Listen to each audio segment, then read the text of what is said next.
Hi friends, പുതിയൊരു വീഡിയോയിലേക്ക് സ്വാഗതം. ബീട്രൂട്ടിൻ്റെ ഗുണങ്ങളെപ്പറ്റി നിത്യവും നമ്മൾ കേൾക്കാറുണ്ട്. എന്നാൽ എന്നും ബീട്രൂട്ട് കൊണ്ട് എന്താണ് നമ്മൾ ഉണ്ടാക്കുന്നത്? എന്നാൽ ഇനി ടെൻഷൻ വേണ്ട. കറികൾ മാത്രമല്ല ബീട്രൂട്ട് കൊണ്ട് ഉണ്ടാക്കാൻ പറ്റുന്നത്. ബ്രേക്ക്ഫാസ്റ്റിൽ ബീട്രൂട്ട് ചേർത്ത് ചെയ്യാവുന്നതാണ്. അത്തരം ഒരു ബ്രേക്ക്ഫാസ്റ്റാണ് ഇന്ന് നമ്മൾ ഉണ്ടാക്കുന്നത്. നല്ല സോഫ്റ്റായിട്ടുള്ള ഇഡ്ഡലിയും അതുപോലെ കുറച്ച് തട്ടുദോശയും തേങ്ങ വെച്ച ദോശയും ഒക്കെ ഉണ്ടാക്കുന്നുണ്ട്. ചാനൽ ഇതുവരെ സബ്സ്ക്രൈബ് ചെയ്തിട്ടില്ലെങ്കിൽ ഒന്ന് സബ്സ്ക്രൈബ് ചെയ്തേക്കണേ, കൂടെ ഒരു ലൈക്കും കൂടി. അപ്പോൾ ഇഡ്ഡലിയും ദോശയും ഒക്കെ ഉണ്ടാക്കാനായിട്ട് അരിമാവ് റെഡിയാക്കുകയാണ്. 1/4 കപ്പ് അവല് കുതിർത്ത് വച്ചിട്ടുണ്ട്. 1 കപ്പ് ഉഴുന്നും 3 കപ്പ് പച്ചരിയും 1 ടീസ്പൂൺ ഉലുവയുമാണ് കുതിർത്തെടുത്തത്. ഇതിനി ഓരോന്നായിട്ട് നല്ലതുപോലെ അരച്ചെടുക്കാം. ആദ്യം ഉഴുന്ന് അരച്ചിട്ടുണ്ട്. അടുത്തതായിട്ട് പച്ചരിയും അവലും കൂടി ചേർത്താണ് അരയ്ക്കുന്നത്. കുറച്ച് കട്ടിയായിട്ടാണ് അരച്ചെടുത്തത്. ഇത് ഒന്ന് കൈകൊണ്ടൊന്ന് മിക്സ് ചെയ്തതിന് ശേഷം ഇത് അടച്ചു വയ്ക്കാം. ഇതിപ്പോൾ രാത്രിയാണ്. രാവിലെ നമുക്ക് ബ്രേക്ക്ഫാസ്റ്റ് ഉണ്ടാക്കാം. എളുപ്പത്തിലൊരു സാമ്പാർ കൂടി ഉണ്ടാക്കുന്നുണ്ട്. അതിനായിട്ട് അല്പം പുളി ഒന്ന് കുതിർത്ത് വയ്ക്കാം. വളരെ കുറച്ച് പച്ചക്കറികൾ ചേർത്തൊരു സാമ്പാറാണ്. ഇതിൽ മെയിനായിട്ട് ചെറിയ ഉള്ളിയാണ് യൂസ് ചെയ്യുന്നത്. പിന്നെ 2 ടൊമാറ്റോയും കുറച്ച് കോളിഫ്ലവറും ഒരു ചെറിയ ക്യാരറ്റും കുറച്ച് ബീൻസും. ശരിക്കും സാമ്പാറൊക്കെ ഉണ്ടാക്കുമ്പോൾ മുരിങ്ങയ്ക്കയും പടവലങ്ങയും വെള്ളരിക്കയും ഒക്കെ ചേർക്കാറുണ്ട്. പക്ഷേ അതൊന്നും ഇല്ലാതെയും നല്ല ടേസ്റ്റി ആയിട്ട് സാമ്പാർ ഉണ്ടാക്കാം. 1/2 കപ്പ് തോരപ്പരിപ്പ് അരമണിക്കൂറൊന്ന് കുതിർത്തെടുത്തതാണ്. പെട്ടെന്ന് ഒരു വിസിലിൽ തന്നെ അതുകൊണ്ട് വേഗം. അല്പം വെള്ളം ഒഴിച്ചു കൊടുത്തിട്ടുണ്ട്. ഇതിൽ ഉള്ളി ചേർക്കാം. ചെറിയ ഉള്ളിയാണല്ലോ സാമ്പാറിന് കൂടുതൽ ടേസ്റ്റ്. അതുപോലെ 4-5 അല്ലി വെളുത്തുള്ളിയും കൂടി ചതച്ച് ചേർത്തിട്ടുണ്ട്. 1/4 ടീസ്പൂൺ മഞ്ഞൾപ്പൊടി കൂടി ചേർത്ത് മിക്സ് ചെയ്ത് കൊടുക്കാം. ഉപ്പ് ഞാനിപ്പോൾ ഇടുന്നില്ല. ഇനി ഇതൊന്ന് അടച്ചു വച്ചിട്ട് ഒരു വിസിൽ. അപ്പോൾ ഈ ഉള്ളിയൊക്കെ നന്നായിട്ട് വെന്ത് ഉടയും. ആ സമയം കൊണ്ട് നമുക്ക് ഇഡ്ഡലിക്ക് വേണ്ട ബീട്രൂട്ട് റെഡിയാക്കാം. ബീട്രൂട്ട് ഇതുപോലൊരു ഗ്രേറ്ററിൽ വച്ച് ഗ്രേറ്റ് ചെയ്തെടുക്കാം. ഒരു 1/4 കപ്പോളം ബീട്രൂട്ട് മതിയാകും. ഞാനൊരു 8-10 ഇഡ്ഡലിയാണ് ഉണ്ടാക്കാൻ പോകുന്നത്.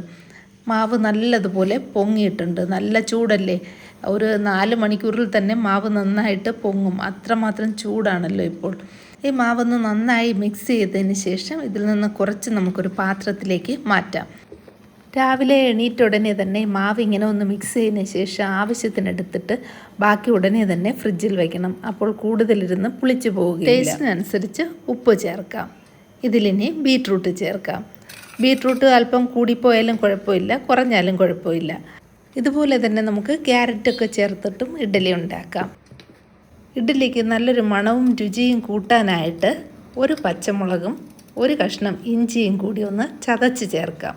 പണ്ടത്തെ ആൾക്കാരൊക്കെ ആണെങ്കിൽ ഇഡ്ഡലി ഉണ്ടാക്കുകയാണെങ്കിൽ ഇഞ്ചിയും പച്ചമുളകും കറിവേപ്പിലയും ചേർക്കാതെ ഉണ്ടാക്കുകയേയില്ല. ഇപ്പോഴാണ് അതൊന്നും അങ്ങനെ ആൾക്കാർ ചെയ്യാതിരിക്കുന്നത്.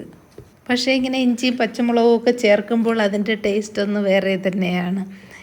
ഇപ്പോൾ ഇത് നന്നായിട്ട് മിക്സ് ആയിട്ടുണ്ട്. ഇനി ഇഡ്ഡലി പാത്രത്തിൻ്റെ തട്ടിൽ ഒരല്പം എണ്ണ തടവിയിട്ടുണ്ട്. ഇതിലേക്ക് മാവ് കോരി ഒഴിച്ചിട്ട് നമുക്ക് സ്റ്റീം ചെയ്തെടുക്കാം. മാവ് ഒരല്പം ലൂസായിട്ടിരുന്നാൽ ഇഡ്ഡലി നല്ല സോഫ്റ്റായിട്ട് തന്നെ കിട്ടും.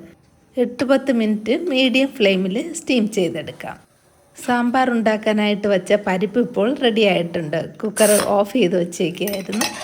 ഉള്ളിയൊക്കെ നേരത്തെ ചേർത്തത് കൊണ്ട് കണ്ടോ നല്ലതുപോലെ വെന്ത് ഉടഞ്ഞിട്ടുണ്ട്. അല്ലെങ്കിൽ ഉള്ളി മുഴുവനെ കിടക്കും. ഇതിപ്പോൾ നന്നായിട്ട് വെന്തുടഞ്ഞിട്ടുണ്ട്. ഇതിൽ കുറച്ച് കോളിഫ്ലവറും ക്യാരറ്റും നീളത്തിലരിഞ്ഞ 1 പിടി ബീൻസും എടുത്തിട്ടുണ്ട്. അതുപോലെ 2 ടൊമാറ്റോയും 2 പച്ചമുളകും. അപ്പോൾ വെണ്ടയ്ക്കയും മുരിങ്ങയ്ക്കയും ഒന്നും ഇല്ലാത്ത ഒരു സാമ്പാറാണെന്ന് ഞാൻ നേരത്തെ പറഞ്ഞില്ലേ. പക്ഷേ ഇത്രയൊക്കെ ധാരാളം മതി. ആവശ്യത്തിനുള്ള പുളിവെള്ളം കൂടി ഒഴിക്കാം. ഉപ്പ്, ഇതിൽ 2 ടീസ്പൂൺ കാശ്മീരി മുളക് പൊടി, 4 ടീസ്പൂൺ മല്ലിപ്പൊടി, 1/4 ടീസ്പൂൺ മഞ്ഞൾപ്പൊടി, 1/4 ടീസ്പൂൺ ഉലുവാപ്പൊടി, ഇതിൽ 1 ടീസ്പൂണോളം കായപ്പൊടിയും കൂടി ചേർത്തിട്ടുണ്ട്. കുറച്ച് വെള്ളം കൂടി ഒഴിച്ചിട്ട് നന്നായി മിക്സ് ചെയ്തതിന് ശേഷം ഇതുപോലെ 1 വിസിൽ കേൾപ്പിച്ചാൽ മതി. നമ്മുടെ സാമ്പാർ റെഡിയാകും. ഈ മാവ് കൊണ്ട് തന്നെ പെട്ടെന്ന് 2 ദോശ കൂടി ഉണ്ടാക്കിയാലോ. ഒരല്പം തേങ്ങ കൂടി മുകളിലിട്ട് കൊടുത്താൽ നല്ല ടേസ്റ്റ് ആയിരിക്കും ഈ ഒരു ദോശയ്ക്ക്. ഒരല്പം എണ്ണയോ നെയ്യോ ചേർക്കാം. ഒന്ന് മറിച്ചിട്ട് കൊടുക്കാം. ഇതുപോലെ കുട്ടി ചെറിയ ദോശയും ഉണ്ടാക്കാം. അതുപോലെ നല്ല ക്രിസ്പി ആയിട്ടുള്ള വലിയ ദോശയും ഉണ്ടാക്കാം. ഇഡ്ഡലിയും ഇപ്പോൾ റെഡി ആയിട്ടുണ്ട്. ഇനി ഇത് സ്റ്റൗ ഓഫ് ചെയ്തിട്ട് ഇഡ്ഡലി എടുത്ത് മാറ്റാം. എന്നിട്ട് ഇത് നല്ലതുപോലെ തണുത്തതിന് ശേഷം ഇതിൽ നിന്ന് ഇളക്കി മാറ്റാം. അതിനായിട്ട് ഒരല്പം വെള്ളം ഇങ്ങനെ മുകളിൽ തളിച്ചു കൊടുത്താൽ നല്ല സോഫ്റ്റ് ആയിരിക്കും, മുകൾ ഭാഗം ഡ്രൈ ആവുകയില്ല. ഈ ഇഡ്ഡലി കാഴ്ചയിൽ തന്നെ എന്ത് ഭംഗിയാണെന്ന് നോക്കിക്കേ. ക്യാരറ്റാണ് ചേർക്കുന്നതെങ്കിൽ ലൈറ്റ് യെല്ലോ ഓറഞ്ച് കളറിലായിരിക്കും ഇഡ്ഡലി കിട്ടുന്നത്. നല്ല സോഫ്റ്റ് ആയിട്ടുള്ള ഇഡ്ഡലിയും അതുപോലെ തന്നെ ഇഞ്ചിയുടെയും പച്ചമുളകിൻ്റെയൊക്കെ നല്ലൊരു മണവുമുണ്ട്. അപ്പോൾ എത്ര നല്ല വെറൈറ്റി ആയിട്ടുള്ള ഇഡ്ഡലിയാണെന്ന് നോക്കിക്കേ. ഇതൊക്കെ വീട്ടിലുള്ളവർക്ക് ഉണ്ടാക്കി കൊടുത്താൽ അവർക്ക് എത്രമാത്രം സന്തോഷമായിരിക്കും രാവിലെ ഇത് കാണുമ്പോൾ തന്നെ. നമ്മുടെ സാമ്പാറും ഇവിടെ റെഡി ആയിട്ടുണ്ട്. ഒരു വിസിൽ വന്ന് ഞാൻ ഓഫ് ചെയ്ത് വച്ചേക്കുകയായിരുന്നു. ഇപ്പോൾ സ്റ്റീമെല്ലാം പോയി നല്ല കളർഫുള്ളായിട്ടുള്ള സാമ്പാറുമാണ്. ഇനി ഇതിൽ ജോലിയൊന്നുമില്ല, ഒരല്പം താളിച്ച് ചേർത്താൽ മതി. അതിനായിട്ട് ഒരു പാൻ ചൂടാക്കി അതിൽ കുറച്ച് വെളിച്ചെണ്ണയും 1 ടീസ്പൂൺ കടുകും കുറച്ച് ചെറിയ ഉള്ളി വട്ടത്തിൽ അരിഞ്ഞ് വെച്ചിട്ടുണ്ടായിരുന്നു, അതല്ലെങ്കിൽ സവാള ചേർക്കാം. ഇതിൻ്റെ കൂടെ 2-3 വറ്റൽമുളകും കറിവേപ്പിലയും. ഉള്ളി ഒന്ന് ബ്രൗൺ നിറമാവുന്നത് വരെ വഴറ്റിയെടുക്കാം. അതിനുശേഷം കറിവേപ്പില ചേർക്കാം.